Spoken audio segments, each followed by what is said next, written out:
Welcome and thank you for joining us for the second module of Understanding Money. As I mentioned during our last module on interest rates, this second module is focused on inflation. At the end of this module, there will be a short quiz. This module is approximately 5 to 7 minutes long, so let's get into it.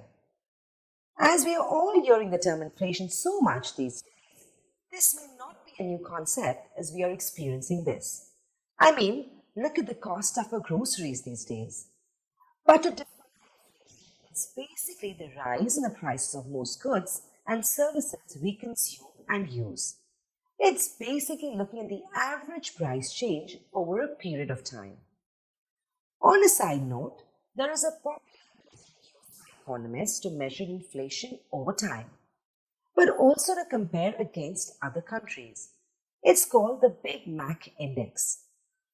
I'm talking about the cost of Big Macs from McDonald's, as they pretty much operate everywhere in the world. It's an interesting measurement to see how the price of a Big Mac has changed over time in each country, and to measure the difference in price growth across countries. That's just a fun fact. Don't worry, it won't be on the quiz. So going back to inflation, it's the rise in prices of goods and services and indicates a decrease in purchasing power. Meaning, if I bought something for 500 rupees, I can no longer buy that same thing for the same price. It would be higher. That means my money is not as valuable as it used to be and thereby has decreased my purchasing power. On another note, this is a rare case that we don't see often, but the opposite is a decrease in the prices of most goods and services, and that is known as deflation. For those of you who've been following world events, the last case we saw of this in recent times and is still happening today is in Venezuela. For those interested, it's an interesting thing to read how fragile political system and corruption can lead to such deflation across the entire country. Now, how is inflation actually measured? Inflation is primarily measured by two main indices: CPI, Consumer Price Index, and the WPI, which is the Wholesale Price Index. The Wholesale Price Index measures wholesale level price changes. Wholesalers sell to retailers, and then retailers sell their goods to us. This index primarily measures the price changes at the wholesale side. The CPI calculates the difference in the price of commodities and services such as food, medical care, education, electronics, etc. at the consumer level. That is, price changes of all the things we love, need and enjoy. You must be thinking, why is this important for me? Well, it is a very important piece of the money puzzle. Increasing inflation impacts our cash flow. If we know we have specific things we need each month and are used to paying a certain amount for it, now it changes and I have to pay more for the exact same thing. So my cash flow is negatively impacted, which leads to the question of affordability. Think of your residence or perhaps an investment home you may have. Could you afford the same thing at today's prices versus 5 years ago or even 10 years ago? The cost of things like houses have increased drastically over time, making affordability a real issue for the next generation. Nowadays, inflation is being noticed even more so with things like fuel for our cars. This, for example, is impacting people's transportation to and from work. Obviously, this impacts your budget. It impacts your cash flow and affordability. Do you still have left over at the end of the month to save?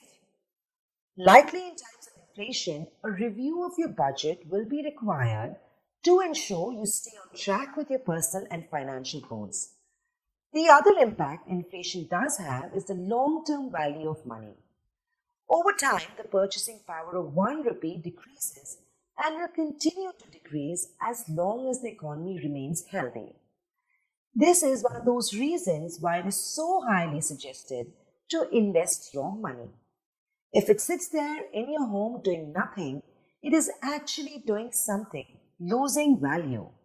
Or you can invest it, aim to earn a return on your money over over time, thereby increasing your purchasing power or sustaining the value of your money. The main causes of inflation are often debated and never always agreed upon, but there are some basic reasons that tend to stay true to leading causes of inflation. High demand and low production or supply of multiple commodities creates a demand-supply gap, which leads to a hike in prices. Think of your phone. As soon as the next generation comes out, there are lineups to purchase. That's why the prices are what they are. Imagine if people didn't care the next generation was out and no one lined up. Do you think the prices would stay that high or would they come down due to lower demand for those phones? Low production is another indicator of high prices. If there are a limited number of goods, the price will be high. That we know from the discussion we just had on demand and supply. But what if the low production is due to increased cost? Meaning the manufacturer can't make pieces of the product you want and their finished product costs more to make than it did previously. This can also be caused by increased wages. If it is decided that all organizations need to increase minimum wages, this will trickle down into the cost of production, which we will feel when we go to buy that product or service. The other is excess circulation of money. This leads to inflation as money loses its purchasing power. With people having more money to spend, that causes increased demand for goods and services, which brings us back again to the demand and supply discussion. So is inflation good or bad? The answer isn't that simple. Inflation can be very personal. For some, it can be horrible. For some, it can be amazing. For others, it can be both. Inflation will normally indicate the economy is doing well and is growing, and that is a good thing. If you had purchased properties or had invested in stocks or mutual funds with commodities, then inflation is likely causing an increase in value for those things, which means you are very happy right now. At a retail consumer level, meaning us, we are feeling it in our pockets. We are seeing the hit to our budgets and cash flow. So for us, it may not be the best. The real question is, how do we manage inflation? Well, the answer to that is the next module, where we look at the relationship between inflation and interest. Thank you and look forward to seeing you at the next module. Question 1. Inflation is measured by A. CPI and RBI, B.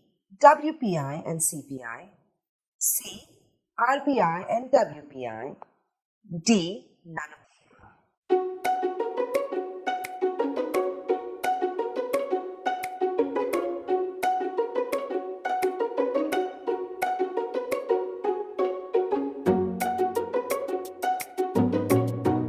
Question 2. True or false? Inflation is important to me because it impacts my affordability and access to goods and services. A. True, B. False.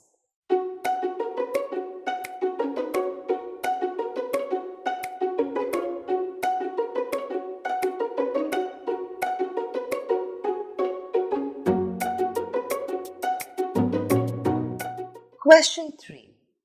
True or false? An increase in wages for employees across a broad spectrum to maintain their costs could eventually lead to inflation. A. True, B. False.